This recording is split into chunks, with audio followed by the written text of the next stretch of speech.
We're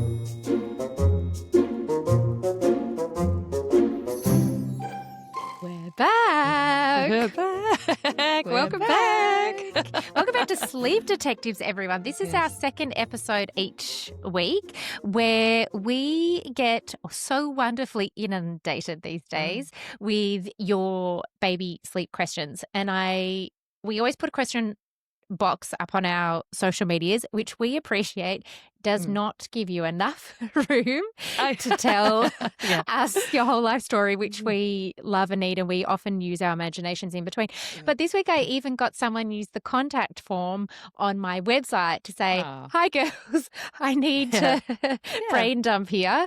So that's what today's episode is all about. Cool. And it feels so good to be back recording. I've been unwell for a couple of weeks, so thank you everyone for your patience. We are back. Bec, I have People missed you. have been asking about you, Sally, so I'm so glad that you are back in the hot seat and we're getting cracking in, back in full swing.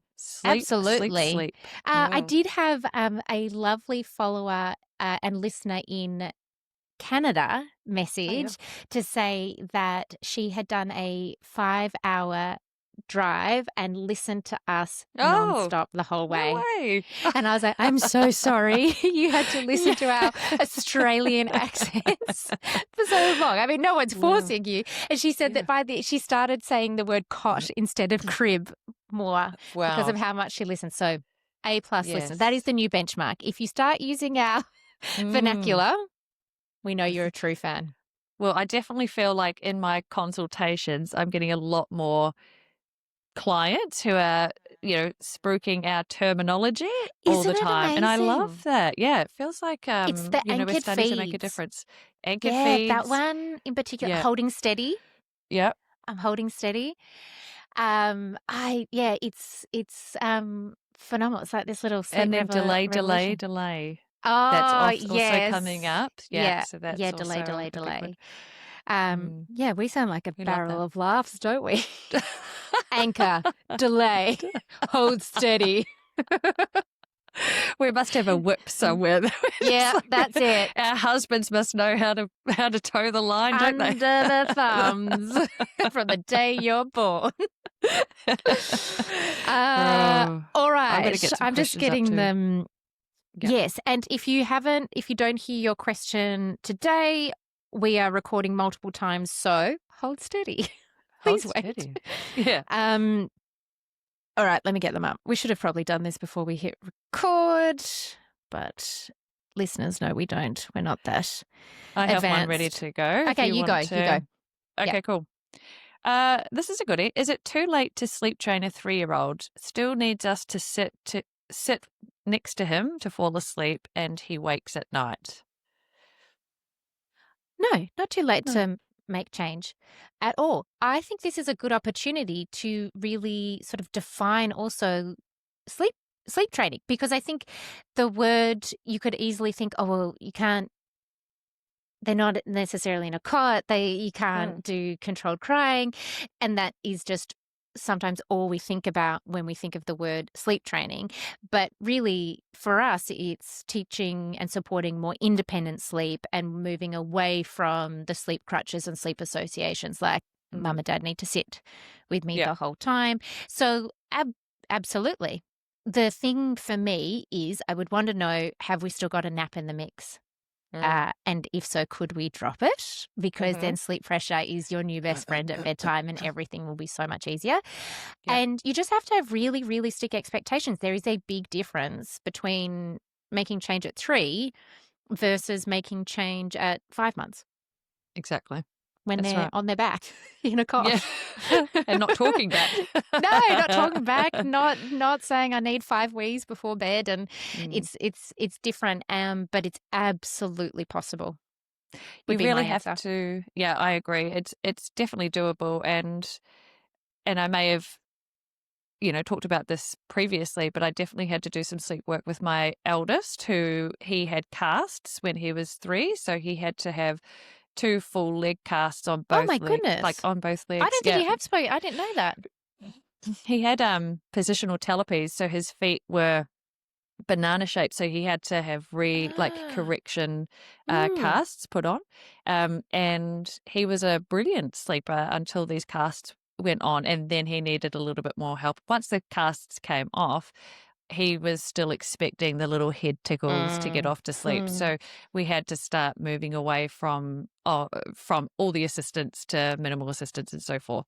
You Yep. do have to have an element of holding steady, like we were just talking about before. So Mm. you just need to be ready to hold steady and be firm in terms of like holding a boundary, because Yes. our little ones at this age are really wanting to assert themselves. And so once you make the decision that you're going to do the sleep work, it's really important to hold You steady got to on follow whatever through. technique, that you're Yep. going to do. But 100% you can absolutely achieve great sleep still at Mm. 3 and 4 and 5. It's just about finding a plan that works for you Mm. and staying strong. It makes me think of, I saw this great child psychiatrist on TikTok, of course, Hmm. where we all get Yeah, all of yeah. our parenting help from, uh, talking about his version of an extinction burst. So we talk about an extinction burst in the context of sleep training, particularly in younger babies where it goes really well. And then on nights 3, 4, 5, it's gone backwards. Mm. And we've done an episode on that. But he's talking about more like a sort of behavioral extinction burst when you make change with an older toddler or child and they are not happy about it, even if you're in the room, even if you're just moving away, just that aspect of change that you need to hold steady, because when your stamina outlasts theirs in a loving, calm way, they will have an extinction burst where it then softens. They will come out the other side, and it doesn't feel like it when you're in the thick of making change with an older toddler. And that's often temperament based as well, how tricky it can be. But by holding steady, you go through the extinction burst, and on the other side, it gets so much easier. But the only way is through, Mm. I think and that's life then in it all general, just though. yes. Isn't it? Because like everyone hates doing something new. It's so hard doing something new, and then, you're forced to do it in that particular way, like whether that's Mm, work or going to the gym and doing a new exercise, and you've mm, got to repeat, repeat, repeat. And then essentially eventually it gets easier, and then there are moments of actual enjoyment once you've mastered totally. Yep. the new rhythm and regime, I guess. Yeah. But you have to go The through the initial discomfort. resistance. Yeah. Because Yeah. even in my house this week, we understandably, when I was sick, a lot of screen time happened. And we are Oh. a screen family. Like, we're not anti-screens at all. But I was like, okay, it's time to pull back. Like, I'm on board Mm, now. We can do other things and the weather's nice. Like, time mm, to reset. But there was big pushback because, yep. I mean, screens are fun. And Yep. I was making change. Like, no 6-year-old or 3-year-old is going to be like, do you know what, Mm. Mummy? You're so right. Yeah. I might go and read a book.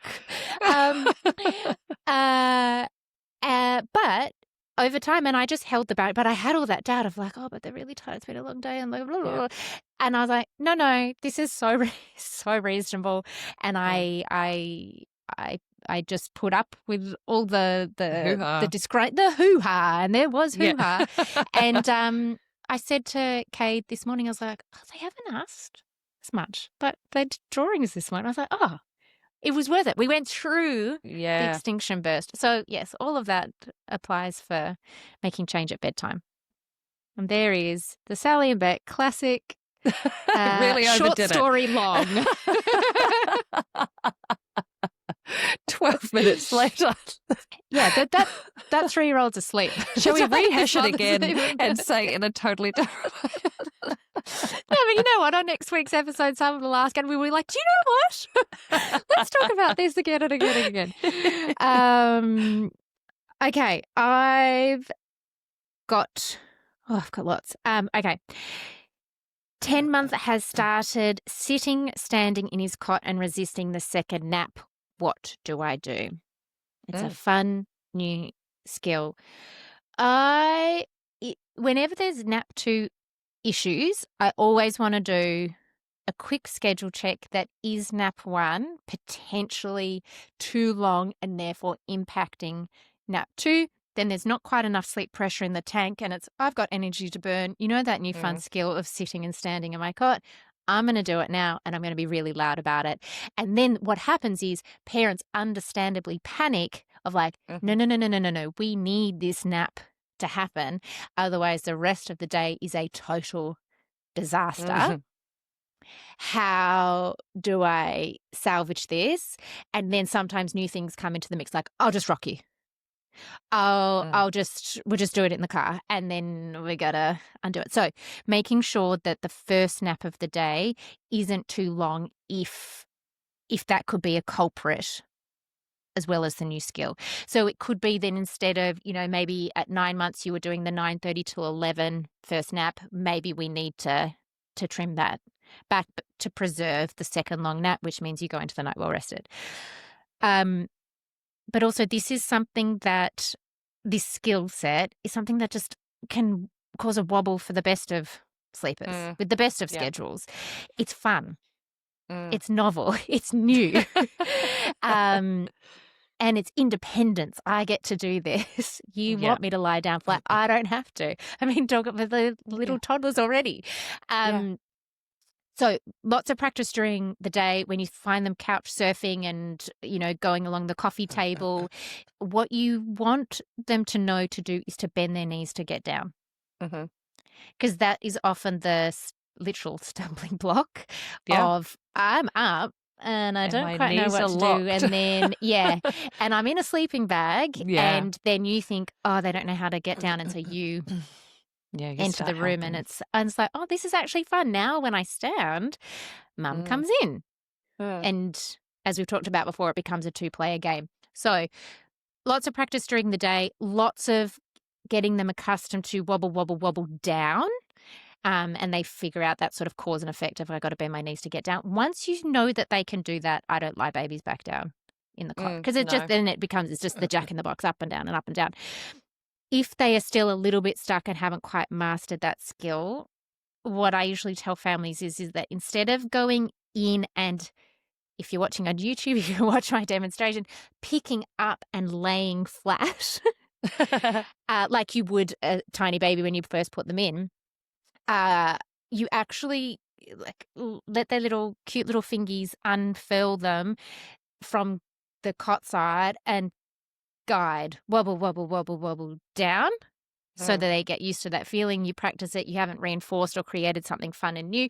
Then you leave, and you only do it when you go and do a timed Mm. check, if that's your sort of your vibe. Mm. Less is more. And kind of allow it to happen. Like, it will take a week or so. Like, it will feel It's a intense, skill. and your afternoons might sort of blow out a little bit, like in whatever way. Yeah. But the more practice your little one has, the faster the skill emerges, and Yeah. then it becomes a non-issue. But if you have got that long nap in the morning, definitely shorten that, boost your chances of getting it all done and dusted, for Yeah. sure. It's a bit similar to rolling. It's just one of those things that happens, and you just got to ride it out in a Mm. very cool, calm, collected way. And then, I don't like this saying, but this too shall pass, Oh, yeah, it is a usually. good. Yeah, it's funny, isn't it? Not everything I, passes. no, but the But reason I don't like it is because in the baby sleep world, everything, I think people delay, delay, delay, delay yeah, getting help, because everyone's like, ah, this too shall pass. I'm like, oh, how this long is until something we the could definitely hourly wake tweak. ups overnight pass Yeah, without yeah, making yeah. active change?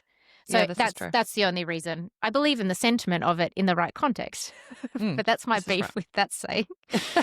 um, all right, have you got anything on your side? I do. 7-month-old who knows how to self-settle is waking at 5:30 a.m. every morning. Bedtime is 6:30 to 7 o'clock. There's no information given about feeds or anything like that, so Uh-huh. I'm guessing the question is more around what to do at 5:30 How do I a.m. fix it? Um, and if you know us, you will hear us often talking about delay, delay, delay. Mm. I'm going to assume there's a feed in there. If there's not, again, tactic would still be the same, because 5:30 is still is a little bit too late to offer like a quick, tiny Yeah. little 1 or 2 minute feed. It may be a couple of things that you kind of want to do, is you do want to do your audit. Um, I would be making sure that there's enough calories in the tank to be able to sort of go a little bit longer. So you may need to start looking at lunchtime and boosting lunch up, maybe add a couple of extra tablespoons in at dinner time. But also your bedtime is sitting in somewhere around the 6:30 mark, which Mm. 11 hours will technically get you to 5:30. So maybe not technically an early rise, but more of like the Dicky schedule, in which case maybe having a look at your third nap and where that sits, to then sort of have a slightly later bedtime. So maybe nap 3 might need to start a little later, say 5 to 5:30, and bedtime might then be 2 hours later at 7:30. If your Mm. little one's already doing 11 hours, that will get you to somewhere between 6:30 and 7 to start your Mm. day. So maybe just a little schedule shift there. Yeah. And I actually just got off a consult today with a mother, granted an older baby, 16 months, that was stuck in that sort of early to bed, early to rise, but done 11 hours, but just not Oh. sure how to break out of that. So would do 6 p.m. because they'd moved to one nap, 6 p.m. bed, self-settle, sleep all night, but up between 4 and 5, looking bright-eyed Mm. and bushy-tailed. And so get we need to get bedtime later, still at a reasonable time, to naturally encourage a later rise. And I think the Mm. same sort of answer applies here. But it's important to know that just because you do your schedule tweak, we go to a 5 till 5:30 and then a 7:30 p.m. bed, there is every chance that your Mm. baby will still wake Mm-hmm. at 5:30. That is because it's such an ingrained time in their little internal alarm clock that even with a schedule tweak, ding, ding, ding, ding, ding, Mm-hmm. 5:30 comes around. But what that schedule does for you is gives you the confidence to know, this isn't a scheduling issue. We're good to go. I actually already know that I have bought myself an hour from bedtime. So we've gone from 6:30 till Mm. 7:30. I'm going to give that back to the morning. I'm going to treat 5:30 like an overnight waking, and I'm going to delay. I'll see you at 7 a.m. You can have been doing some resettling. You might like to, whatever. We're Mm. just not starting the day at Mm. 5:30. But it's really important to know that just that change of the afternoon, the second half of the day, isn't usually just a quick fix to Mm. 5:30.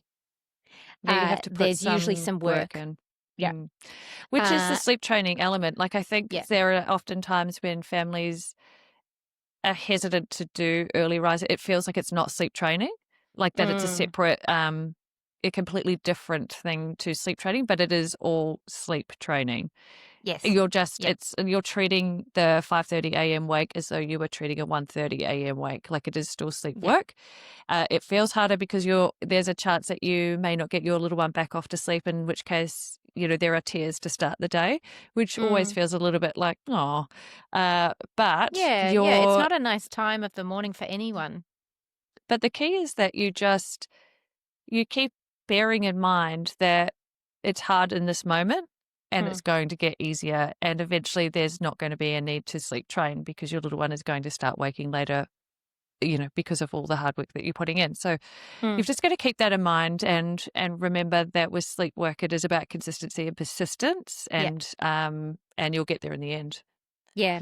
I also want to just make sure that that baby's warm enough. Although it's usually Yeah. more when we get wakings even earlier than 5:30, but you never know. Mm. It might just be a fragile time enough that, I'm a tiny bit chilly. Mm. Yep. I'll come out of that sleep cycle, and then that might have been the original catalyst. And then by the time we get asked the question, it's the status quo now. Um, okay, let's have a look. What indications with sleep make you seek further investigations, e.g., iron, B12, etc.? I I'm always open minded. It's actually just never come up for me with the babies that I work with.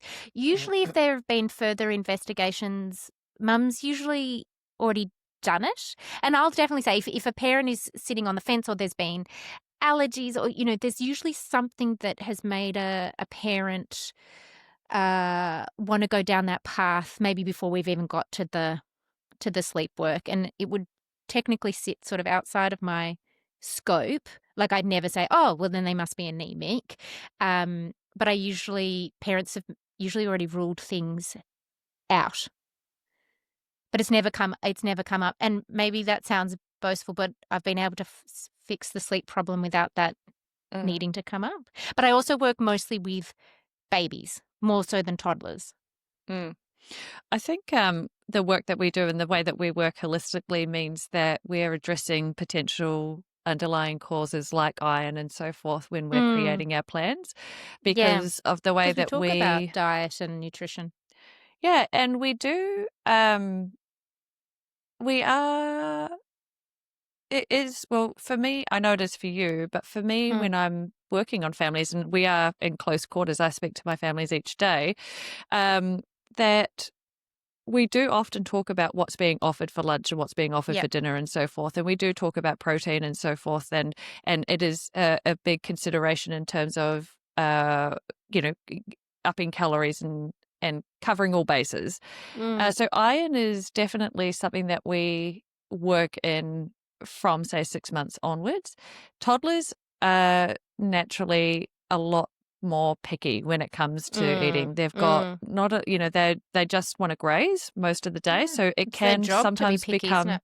yeah, problematic and so forth. And if there are some sleep issues and it feels like there's a missing piece of the puzzle, Mm, quite often it can often be a nice sort of like, well, maybe you just want to go in and get that checked out with your yeah. GP and so forth. But it hasn't actually been an issue that's arisen during my time that it's actually Mm, been that, if that makes mm. sense. That's been the main cause. I have definitely, but the other thing is we also, not that you can tell B12 by looking at a baby, but Mm, we also see photos, when we work so closely, we see mm, photos, we look at babies, they're often on our calls. mm, And I am always doing a quick little head to toe, does this mm, baby look mm. on the smaller Well, side? your background would, Yeah, you've got that background. yeah. Are you looking pale? No, I mean it's not the most accurate. I'm not in the room, Mm, but I'm paying attention to what I see and what I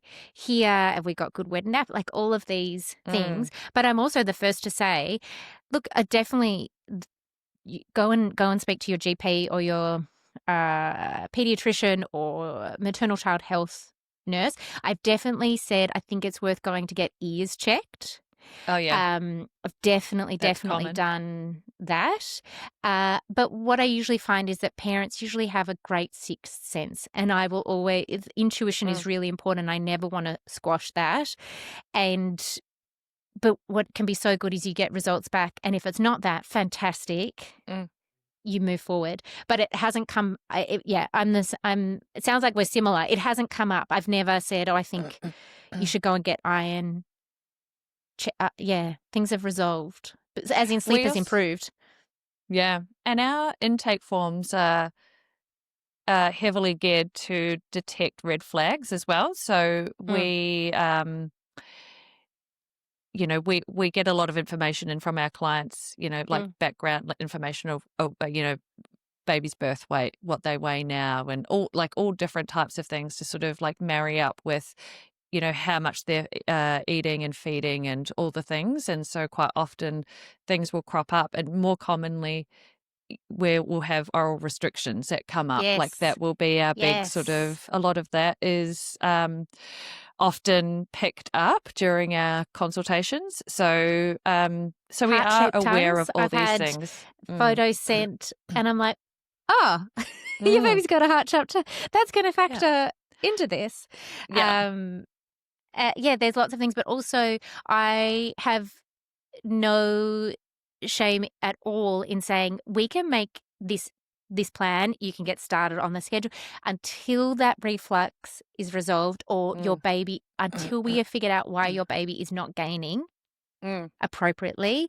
This is somewhat of a moot point, but here Yeah. is the plan, and here is me saying Mm. you should definitely follow up and get a second, third opinion on why your baby is not gaining and has Mm, dropped percentiles. I mm, can't fix that, and that's not in my scope. But here's the sleep answer. yeah. But you need, you need to go and get this resolved, Mm, because it's so intertwined, isn't it? Particularly mm, feeding and sleep and weight. It's all mm. linked. Yeah, definitely. I'll send families recommendations for great lactation consultants as well that work with breast and bottle. Like Mm, they can tackle everything. I'm like, excellent. Go and chat to them, and then our powers combined create the plan yeah. to move forward. That's right. I think the difference between us, like sometimes, like obviously I'm not medically trained, you are, but Oh, there nursing, not there is a power of being able to see the information in front of us. So I'll have families who have been to pediatricians, GPs, lactation consultants, all the things, and everything has sort of been ticked off. But then Mm, the logs are showing me that mm, these feeds are really small. There's a lot of wind. Like I've got 2 days worth of information written out yeah. in front of me that something's not adding up here. And that's often when I'll say, let's go and get a second opinion, or I would encourage you to do that. Mm, And because we've got the data in front of us, whereas for some families, when they're going to their appointments, they're hearing the specialist is hearing what's going on. They mm, can't see 2 days worth of information in mm, front of them. So, yeah. quite often that's where things will be picked up. I can remember it's only happened twice, because as listeners will know, you and I, breast or bottle fed, better Mm, sleep is always possible. We just care that a baby's having a full, complete feed. yeah. That's it. But I remember working with a family with a breastfed baby who did have a history of supply issues, had worked so incredibly hard and was Mm, doing such an amazing job and doing all the things. And I remember being up in the night thinking, why is this baby still like crying hard at 3 a.m., mm. even with the feed? And this is also, I think, the level of, I think people don't know how much you and I are consumed genuinely Mm, by the families and the babies that we work with. We want to fix, we want mm. to Yeah. solve, and be professional and do our due diligence and support you. And I remember thinking, it was like a brainwave in the middle of the night. I was like, this baby's hungry. Mm, I'm certain this baby's hungry. And do you know, I didn't even say anything. The next morning I woke up and the mum said, I'm pretty sure baby's hungry. We've given a bottle. I'm totally fine. Like it was coming. Like this was part of our plan, blah, blah, blah. And do you know what? It worked. mm. It was Amazing. just, but I would never have said, I think you've got low supply. I would have said, I think we need to investigate how we can get fuller feeds in. Mm, It could be worth touching base with your lactation consultant because from a sleep perspective, you're good to go. mm, This should be locked in. mm. Uh, Again, we've gone off topic. B12. Let's bring it back. Let's bring it So, back. But I questions. Have you think got another? another good thing is if you are wanting to do some sleep training. And if you have concerns or reservations and you want to dot your I's and cross your T's, go before you even start, before book us in 2 weeks and next week, go and say, can I get the green flag from Yeah. if you've got any concerns? That's great. I'm always thrilled when families are like, no, pediatrician said we're good to go. I'm like, excellent. Particularly if Mm, you've had growth, feeding, there's usually a history as to why you're thinking there might be something else missing. that's right. I always say, look, if it hasn't been fixed within our time together, absolutely. Go, Yeah. you know what I mean? Like, let's investigate it more if it's If it's something no that's longer a playing on sleep your training mind. issue, But then if it's everything is looking great and the issue that you suspect was caused by such and such, then yep. maybe it's just all the symptoms of a tired baby, which are so similar. Overtired babies are so similar to refluxy babies. I'm just going to Oh, say it yeah. right now. Yeah. Even some bored babies. Bored babies. Yeah. Yeah, like needing a change of activity. They look tired and they look refluxy and they look, Yeah. it's so confusing. It like everyone is just doing their absolute best. Yeah. Absolute Exactly. best. Okay, here we go. 7-month-old on 2 naps, but still needs 4-hourly anchor feeds. Timing. Sorry, 7-month-old. Yeah, can we go into 3 naps? Can we go back? I'd like to go back onto 3 naps. That would 100% for me is a 3 nap. That is Particularly a if, 3 nap. Yeah. yeah, 7-month-old with that needs 4-hourly anchor feeds. Here we go. See, Yeah. Yeah. Yeah. I love it. They're Yeah. listening. They're using the They've anchored listened. feeds. I love it. Yeah. I would be popping this baby back onto 3 naps. If your issue is that they have refused the 3rd nap, then you need to get creative as to how you get that 3rd nap in. You got to cap your other timings to get that 3rd nap in. At This this is, age, wouldn't yeah. Yeah. question a Yeah. 3rd nap. This is one of those do as I say, not as I do kind of theories, because you may have Because heard both that of our we've always babies we're on 2 naps by 6 or 7 months. But it did come with its own sort of set of issues. I think make life easy for yourself. I understand like the 3rd nap can sometimes be really hard and problematic, and it's just so much easier on 2 naps. But I guarantee you, there is going to be a moment soon where it will start to unravel a little bit, Yes. and it's good to have that 3rd nap in the mix for as long as you can. So just hold steady with the 3rd nap for another 4 weeks or so, and get into the 8-month mark, and then drop back. It sounds as though your little one can do 2 naps really well, so there's no issue with that. But hold on to the 3 naps so that then you can transition to your 3 feeds through the day a lot more Yep. easily and more confidently, and Yes. start boosting in the solids. Because I think at this stage, maybe too much solids is going to start. Like if you drop to 3 feeds now, you're going to have to bump solids right up through the day. If there's a wonky moment through the day and it leads into overtiredness at night, you're just going to feed. You'll feed back to Yes. sleep. And then Yep. so there becomes the problem that there are feeds to go back off to sleep rather than a settling strategy. Yep. And that's often what we see happen. Yep. Yep. I'm even thinking because I was like you, my baby's moved at about 7.5 months. I'd say more closer to 7.5 months onto 2 naps. But I didn't anchor my feeds. I just did feed, play, sleep, and sleep was great. So Yeah. I never had to factor in timings and feeds. But if you have this is the thing, there are so many ways to go about this.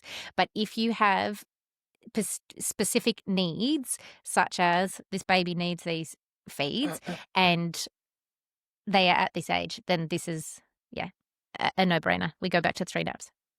I'll explain why, because I have a funny feeling I've seen this question in the Snooze Social, and I think I Oh, yeah. know what has happened. So I'm just going to throw some timings. So 7-month-old is sleeping 9:30 to 11, and then is doing, I think, 2:30 till 4. And Okay. because they're only 7 months old, they're using a 3-hour wake window to bed. So they're still sort of doing like a 7 o'clock bedtime. But Yep. what's actually happening is the mum is able to do the 7 a.m. milk feed, the 11 a.m. milk feed. But then they're asleep for the 3 o'clock. They're asleep for 3. So then it's hard, because if you put a 4 p.m. milk feed in and baby's going to bed at 7, you're now trying to have a full milk feed at 4 o'clock, have dinner, and another 4 full milk feed at 6:30 before they go off. So you're trying to smash through a lot of calories within a 3-hour wake window, and it's impossible to have something that where it all marries together. And so what would normally happen is that milk feed at 4 o'clock would be humongous, because they've waited until from 11 o'clock, and then you're going to do dinner, but there's going to be absolutely zero appetite for that milk feed before bed.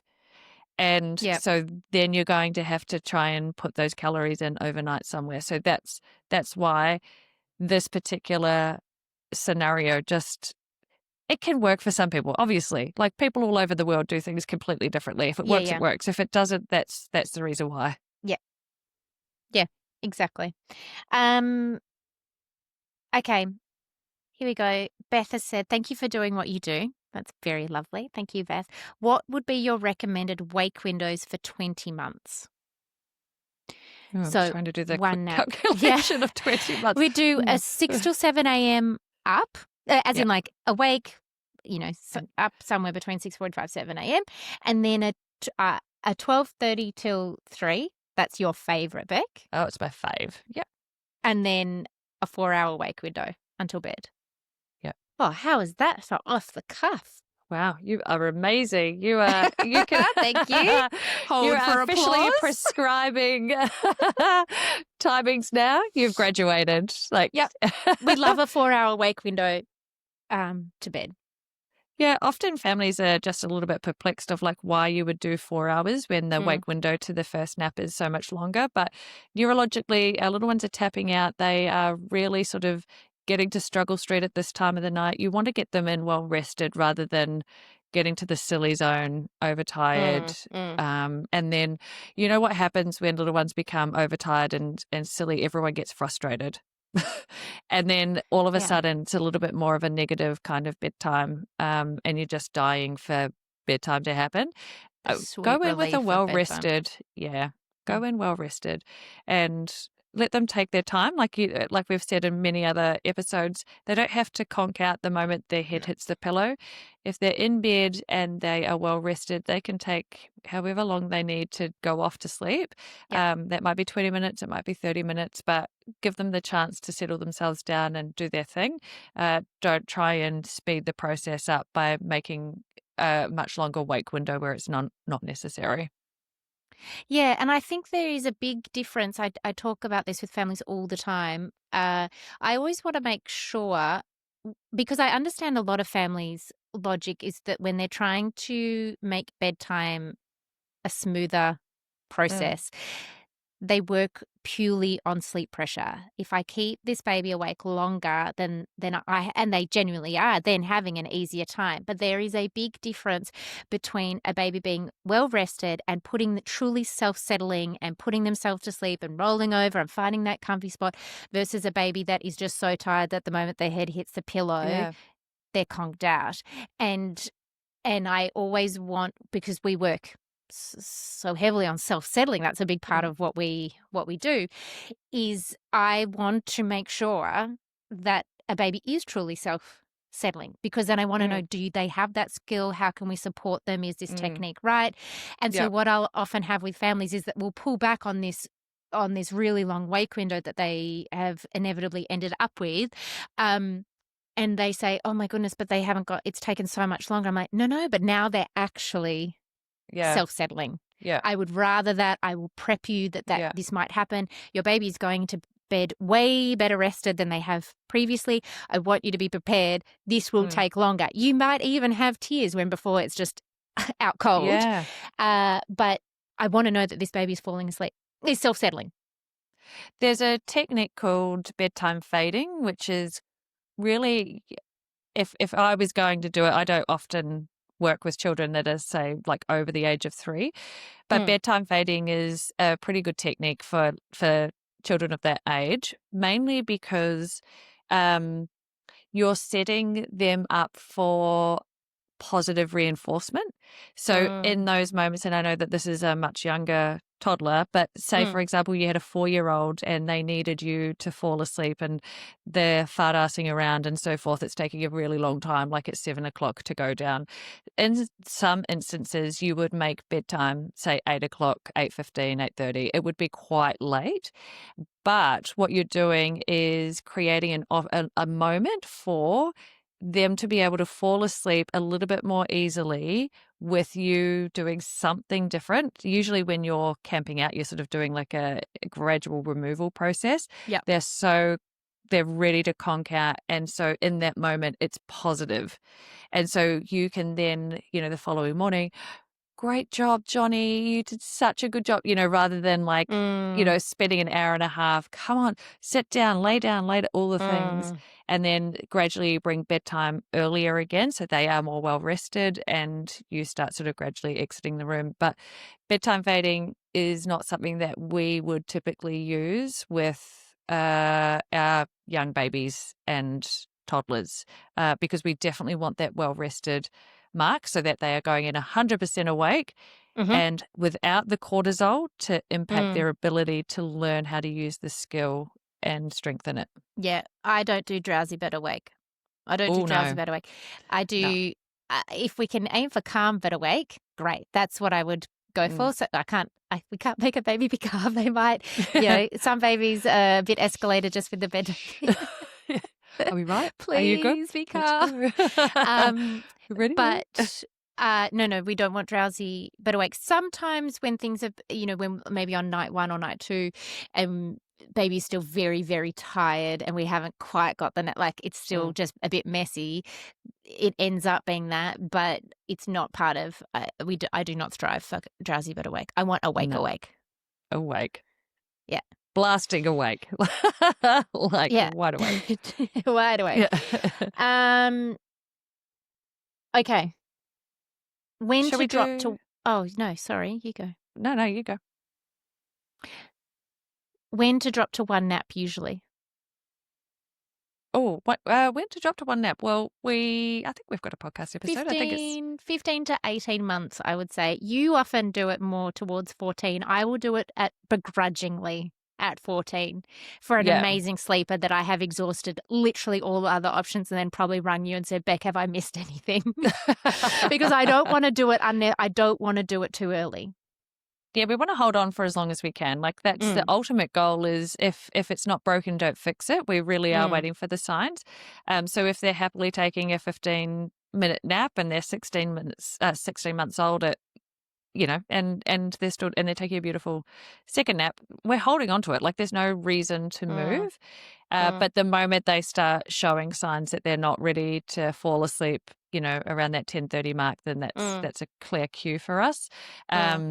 So hold on to that. We want to try and make those 2 naps work for as long as we can, for sure. I think both of mine were probably about 15 and a half, 15 to 16. Yes. But again, no sleep issues, definitely no early rising. I had no early rising. In fact, today I had a consult with a lovely mother. I've sleep trained her first baby and it's 3 years ago. And I sleep trained this baby at 4 months. It was amazing. And now he is 16 months and they've got into some early rising that I was talking about before. And on one nap, and I was like, we'll just do 2 naps. Totally age appropriate. Yeah, we're going back to the transitional schedule. I don't care. 15 minutes. Cool. 10:15 till 10:30, whatever. You got to break out of the cycle somehow. It is still so age appropriate. Even if you'd said he's 17 months and he's on 2 naps happily, is this weird? I'd be like, no, this is great. Keep it up. Yep. So somewhere between 15 and 18 months, but the longer. I have actually worked with a family that didn't make the nap transition until 21 months. Now, for me, that is an outlier. There's always outliers. We love an outlier. They find us. But I would say usually 15 to 18 months, but the later, the smoother. And that's why our transitional schedule exists, so that you can hold on to it for as long as possible and go with your baby's grain.